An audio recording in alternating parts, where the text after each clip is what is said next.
Oh, hi, Mark. Rev up those speakers, cause I sure am hungry for some album. Oh my god, Charli XCX blood isn't neon pink like I thought. Charli XCX, Crash. Every Charli XCX album in a nutshell. Wait, does this actually exist? It doesn't have boom clap, I don't care. It does have boom clap, I still don't care. Wait, I thought this was a Christmas album, what is going on? Haha, I'm gay and freaky. Haha, I'm gay and lonely. Anyway, after the extreme Gonna Melt Your Gay Brain hyperpop run Charli released between 2015 and 2020, this feels like a calm down from that era. The compositions are much more assimilated to the regular electropop we are very familiar with. And this may make the richer music core shitty snob music nerd crew screech like a Karen, but just sweep that under the carpet, because it's still a great record full of certified bops. It's not an album that reinvents the wheel or anything, and sometimes it's even a bit predictable, but it's still super commendable based on how well Charli manages to make safe but still fun tracks, with just a few weak spots in the record, and even the singles that I wasn't a big fan of grew on me in the context of the records. Is this the start of a new phase for Charli? Is this just a one-time only Safer Party Anthems album? Is Charli still going to keep pushing boundaries in future releases? Will people eventually recognize Secret Shh as her best song? Can Jesus microwave a burrito so hot that he himself cannot eat? I have no idea. I can't even tell what I had for breakfast yesterday, let alone decipher the future outings of an artist like Charli. Positive highlights, score of 80%. Bladee and Echo 2K, Crest. Wow. This does nothing to me.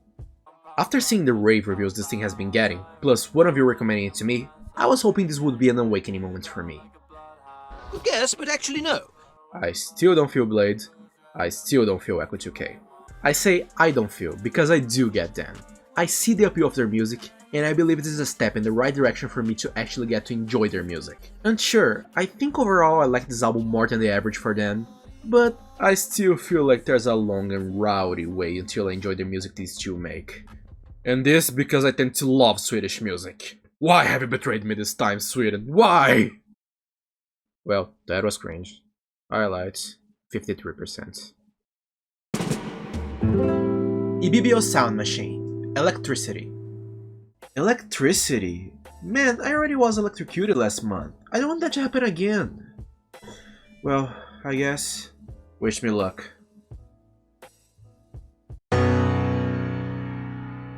Electricity is a fitting title for this record, because I'm pretty sure this album is the good counterpart to Touch an Electrical Wire. Ibibio Sound Machine is one of those bands whose aesthetic has always worked wonderfully for me. Their signature blend of Afrobeat, funk and electro is something they deserve to wear proudly, as it makes them stand out so much. It's very difficult to find other artists that sound like them, and I'm glad they're making their originality too, because this album is fantastic. Some of the wildest, most infectious grooves that came out this year can be found in here. The compositions are super high caliber, and Ino Williams is one of the strongest forces of personality we could possibly get for a project like this. And despite having one or two moments in the record where it doesn't deliver as hard as the rest, this can easily be left to the wayside, because the core of what makes this record so good takes such huge space that those doesn't even matter at all. If you have never listened to these guys before, for the love of God, give them a chance. I hope the Album of the Month label motivates you enough. The fact that discussion surrounding them isn't more well spread should be enough reason to sue the planet Earth for slander. 95% spurb. Guerilla Toss, Famously Alive. Look at this album cover. Take a good look at this album cover. It's so damn fitting with this record. I don't know what this album cover is, but I look at it and all I think is gay bacteria, which, believe it or not, it's not too far off from the sound of this record.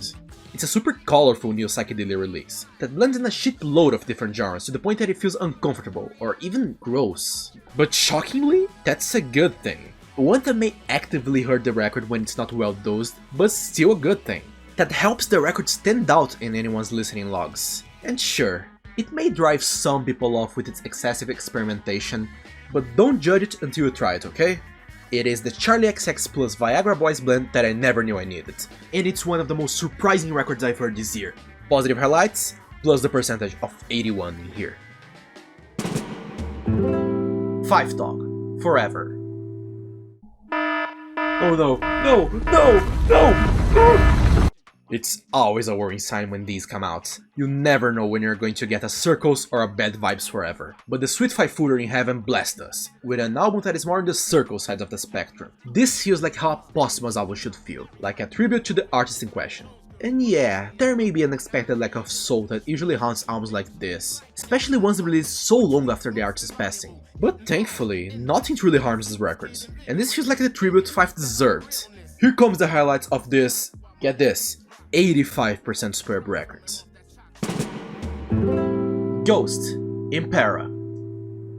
Wanna know what this album reminds me of? Roller Coaster Tycoon! Why? Because this album feels like you're in a roller coaster made in this game. It begins like, whoa, that's a really cool and thrilling roller coaster. Nothing can ruin this moment for me. I think the record has a very intense sound that really gets a hold of you, and the glam rock inspired moments are honestly pretty great. For the first two songs, the sound of this album gets nauseating so fast, and if that was the only problem, I'd still be more kind about it. There are moments at the compositions, and even the lyrics made me go like, and it makes the record derail from what would possibly be my favorite Ghost album to a pretty mediocre project very fast. It's not 100% a letdown, but it's still just 63% superb. King Gizzard and the Lizard Wizard, made in Timeland. The best way I can describe this new King Gizzard album is like this. Whoa!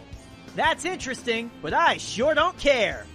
I've expected many things from Stu and company, but acid techno and acid house for some reason were never among them. So it was a nice surprise to see them go into these genres. But I'll be real, as much as I think the concept is neat, I don't feel like revisiting this project sooner or later. Mostly because a good chunk of its length is basically a huge eye sleep moment. The second song is more enjoyable than the first, but to be real, I don't really feel any sort of emotion that a project named Made in Timeland would make me expect. If anything, it sounds like Stu and Ambrose using a clock as a frisbee, and accidentally slamming into the DJ booth. Now that I think about it, this sounds way cooler than what it actually is. 65%. You've been warned. Machine Gun Kelly, mainstream sellout. Auto message. Marshall does not care enough about this album to properly review it. Instead, appreciate this video of a chicken sneezing. Unlike this album, this might actually make someone happy.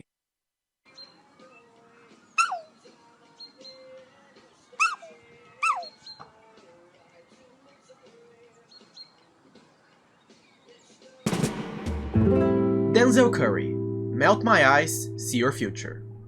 I've seen many people give the argument that Denzel Curry is one of the most consistent rappers in recent memory. I wholeheartedly agree, but one thing is being consistent, and the other is always be topping itself. And I think Denzel might be promoted to the other tier right now. There's no other way I can put it. This is honestly here to make Taboo go like, haha, I'm in danger, in regard to its spots as Zell's best album. His lyricism is not only at its most mature ever, but it's also supercharged with bars that can be violent, sad, or everything in between. The production is also super dynamic, futuristic, and consistent in how engaging it is. I personally am a huge boom bap fanboy, so seeing him add a sprinkle of that into his style really gets me pumped. There were some moments where it did feel like something was missing, but I cannot complain over how hard the whole package was. This man is a walking bag of pure talent. Positive highlights, and I name it 93% superb. Kavinsky, Reborn. I don't like to say that about an artist, but Kavinsky may forever live in the shadow of Night's Call. It's mean, but it may be true. Just nothing he has ever done both before and after reached that apex ever again. The same applies to this new album, which is just a collection of mostly mild synthwave tracks that struggle to keep you engaged. Looking on the bright side, I think the positive highlights are some pretty awesome tracks that make the disappointment that this almost decade-long wait for a new Kavinsky project to be way less sour. And I guess overall, I still like the records. It's just that there isn't many reasons to spin it again. Negative highlights, 67%. Children of the Sun, Roots. I remember when I checked out Children of the Sun's previous record a few years ago, and my main thought over it was, it has potential. And when that label is given, we can be ready for disappointment when the band fails to meet those expectations. And for this album, well, they grabbed the disappointment and gave it the How to Basic Egg Destruction treatment. This thing is great. This feels like a bit of a more daring and less derivative project than Flowers, while still keeping their essence strongly. By far, some of my favorite moments of this thing are when Josephina screams like she's becoming a Super Saiyan. And while the project is still far from perfect, it shows that the band is in the right direction, and may become one of the best psychedelic rock acts of the upcoming years. Here are the songs that make me scream in love, and the ones that make me scream in agony. Plus the 82% superb score. Weezer, Seasons, Spring. Man, I love spring. It's warm, but not as warm as summer, where I just melt and perish like a depressed fallen ice cream. And do you wanna know what this reminds me of? The new Weezer EP, Seasons, Spring. And I talk about the fallen ice cream part, because this was a letdown. I guess this is basically Weezer's paper mache dream balloon, but nowhere near as engaging. And I'm not even a big fan of that album. River tends to oversing sometimes in here. The instrumentals at points are interesting, but it doesn't go much beyond that. And to pretty much every song in here, I get the feeling of like, wait, do I like this song? I think I do. Nope, never mind, I don't. Wait, but do I? The verse repeats for the rest of the length of the EP. Which makes me wonder, are these songs even finished? I mean, they are produced, I'll tell you that. But like, are they like actually 100% composed? Because there's always a huge feeling that something's missing here. I guess nothing here really offends me, but I also don't feel super pumped about it. So, what do I even have as expectations for the next 3 EPs? I honestly have no idea. Well, here are the positive highlights, question mark, and the negative highlights. 49%. Benny the Butcher, Tana Talk 4. Pirates Picasso, the plugs I met too. 2 Benny the Butcher projects that dropped last year, and cemented him as my favorite Griselda rapper. Now, this year, he's back, with the sequel to what is possibly his most beloved record. Tana Talk 4. Expectations are high.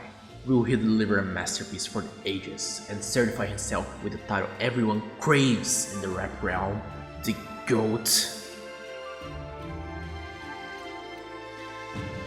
No. I mean, it's fine.